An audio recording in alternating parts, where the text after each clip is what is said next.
আমাৰ বৰ্তমান কোনো আন্দোলনৰ কাৰ্যসূচী নাছিলেই, কিন্তু মাজে সময়ে কিছুমান নীতি বহিৰ্ভূত কাৰ্য চলি থাকে চৰকাৰৰ ফালৰ পৰা। তাৰমানে কিছুদিন আগত মাজুলীৰ এজন ছিনিয়ৰ ডিষ্ট্ৰিক্ট এডমিনিষ্ট্ৰেটিভ এছিষ্টেণ্ট কৰ্মচাৰীক যোৰহাটলৈ বদলি কৰিছে কমিশ্যনাৰ GAD, মানে যিটো জিলা আয়ুক্ত কাৰ্যালয়ৰ কৰ্মচাৰী, তেখেতক বদলি কৰিছে ছেক্ৰেটাৰিয়েটৰ কমিশ্যনাৰে। সেইটো সম্পূৰ্ণ আমাৰ 1967 এটা ৰুল আছে, সেই ৰুলটোৰ বহিৰ্ভূত হয়, এইটো নোৱাৰে। আৰু আমাৰ আৰু এটা নিয়ম আছে, আমাৰ কোনোবাই কিবা পোষ্ট হোল্ড কৰি থাকিলে তেওঁলোককো ট্ৰেন্সফাৰ কৰিব নোৱাৰে। এইটো চৰকাৰৰ মানে এইটো আছে, ছাপৰ্ট আছে, চৰকাৰৰ নটিফিকেশ্যন আছে। গতিকে সেইটো ক্ষেত্ৰতে আজি গোটেই অসমত এই প্ৰতিবাদী কাৰ্যসূচী চলি আছে। আজি সৰ্বাত্মক অসহযোগ। গতিকে আমি আজি কাৰ্যালয়ত নাথাকিম। এইখিনি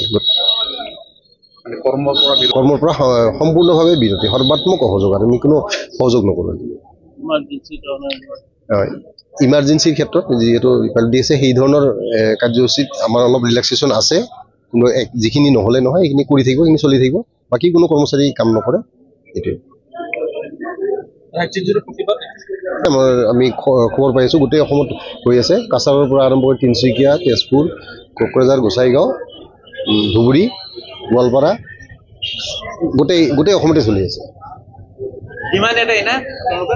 বৰ্তমান এটাই দিন, মানে আমাৰ বেলেগ কাৰ্যসূচী, কিন্তু আজিৰ দিনটো আমাৰ অসহযোগটো মাত্ৰ সেইটো এই নীতি বহিৰ্ভূত আন্তঃজিলা বদলীকৰণটোৰ ওপৰতে, এইটোৰ ক্ষেত্ৰতে আছে।